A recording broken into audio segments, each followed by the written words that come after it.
size in this place. But I think they've done something really special.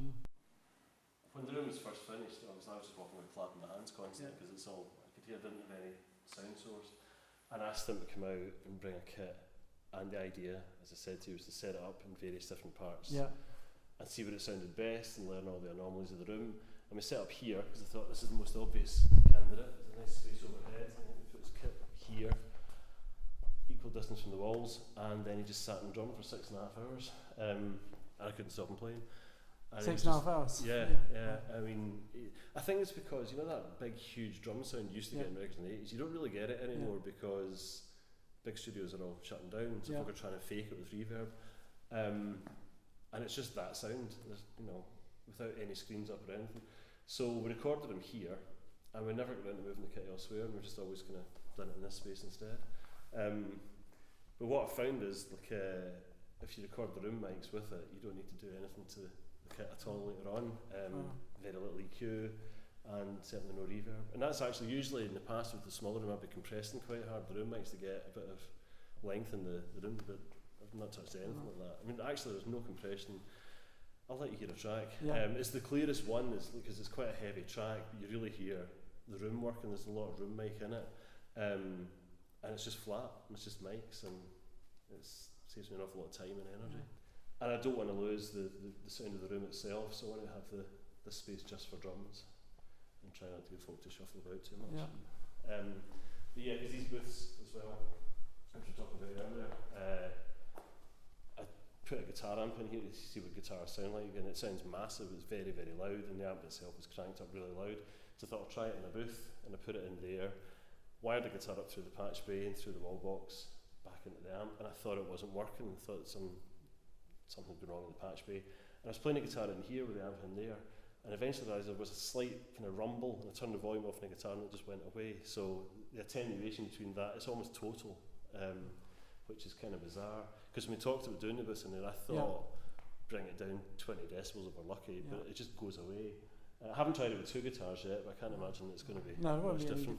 And yeah, even just trying to work out where we can place people is quite exciting.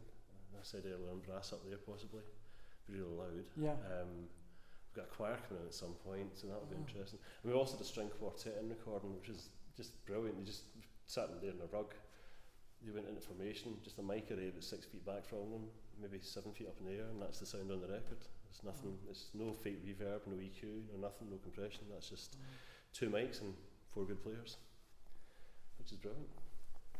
What I've realised as well is I always use figure of 8 mics on guitar cabs, so the nulls are pretty much perfect. In a small room you get, but the rear is affecting it an awful lot more than I'd appreciated. And in here, the nulls are less of a factor, and the rear is basically ambience. But again, I worried it would be too ambient, but it's not at all. It's pretty dry. And it's just more, even like recording an acoustic guitar in here, because I just did it in the middle of the room. And again, I'd thought, well, the room itself's not going to affect that much, but all that kind of 300, 250 hertz you've got to usually pull out, I didn't have to do it at all. Just filtered the bottom end off. And again, went to mix it. And you almost habitually go to EQ something until you go, well, actually, why am I touching this? It doesn't need it at all. And I think that's the thing, that, you know, I like that concept of not using much EQ at all generally, but you have to have the right room to do it in.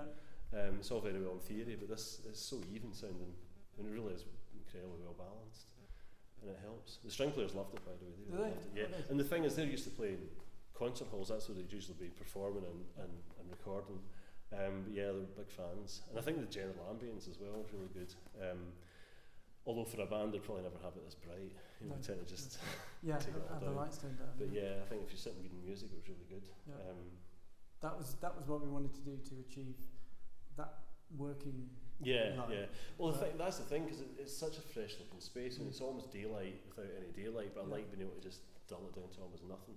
And especially for folk doing vocals. I have done some vocals in here as well. You're tied into the ambience obviously, but when it works perfectly. It's, if you compress the vocal, then you start bringing it up. But we did a couple. What I found is, like the ones with the string quartet, we made sure we did the vocals in here as well, so that it matched the ambience from the quartet and just sounded like one space. Because you quite often get, you know, in records there's like 4 different reverbs that are all nothing like each other, and it's I always love when you hear the bass drum really dry and the snare really huge kit. But yeah, it's made all that stuff really easy. I want to get a really loud band in to record, just blasting it all down live and see what that's like. But theoretically, drums in here, bass in the other room, 2 guitars, vocals, keyboards up there. And the good thing is, if anyone makes a mistake, it doesn't actually matter, because the isolation is so good, you can just chop that one in without any bleed. Actually, the first time when we were playing the scores, I was just kind of coming in here and move the mics about, and they were playing the parts of the album. I was really choked up, because that's just exactly how it sounds in my head, which doesn't usually happen. But no, it was great. I've seen me take 5 hours breaking a drum kit down, getting all the mics off, unpatching the preamps, putting the guitar amps out, even things like feeding pink noise down the amps to make sure they're in phase. It all takes forever. If you do that before you even start and leave it like that for 3 months, if you want to record a bit of bass, it's still in there, the guitars are there, the drums are here, it's just dead easy. And especially given we found this is such a good room for lead vocals, because I really thought, well, we'll just track here and then ditch it and go into the old room, but it's a very, very even sounding room. So as long as folk are happy being isolated up here, and they will be, this is great.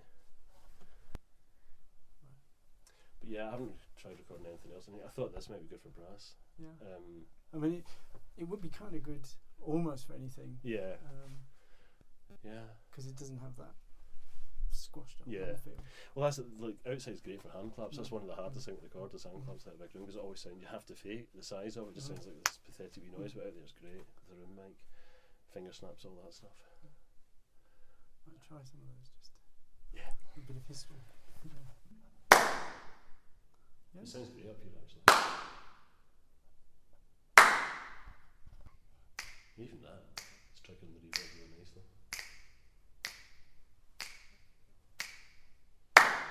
Thing is, when you're recording hand claps, you always need someone whose timing's crap. Otherwise, they all go dead on. It just sounds. You need someone that's a bit out. So it's weird. It sounds like all the reverb's down there now, and if you stand in there, it sounds like it's all up here. That's why I like a mic. See if you just hang it off the end of the balcony and face it flat down into the room. That's really good. And it's freakishly quiet. But when it finished, actually, I think I told you, I came in here the first night it was all done, I just burst out laughing. But at that point, I hadn't actually heard it. I knew it was a lovely space, and from clapping my hands, I could hear it was nice and even. But it was only when I started playing a kit in it. That's amazing. I did bring a snare drum out a couple of times. You don't get the effect. It's actually the bass drum that's the most impressive thing, because usually the snare's what you look for is that snare reverb. The bass drum sounds amazing in here. Just this big fat reverb. It's lovely. But it's kind of controlled. It's not sort of booming. Hanging on for ages. Well, that was my worry. It's like, well, at the moment, before we put screens in, I'm tied into whatever the reverb time is that we've got. But it reminds me a lot of the Simple Minds records in the mid-80s, which was the room. They were just recording the room well, and it's exactly that sound. It's not subtle, but if you take the room mics out or move them in towards the kit a little bit, then you can make it a lot more subtle. And actually, recording the kit without room mics on it it's a really nice sound, because there is enough ambient sound, the cymbals anyway. It's just dead controllable.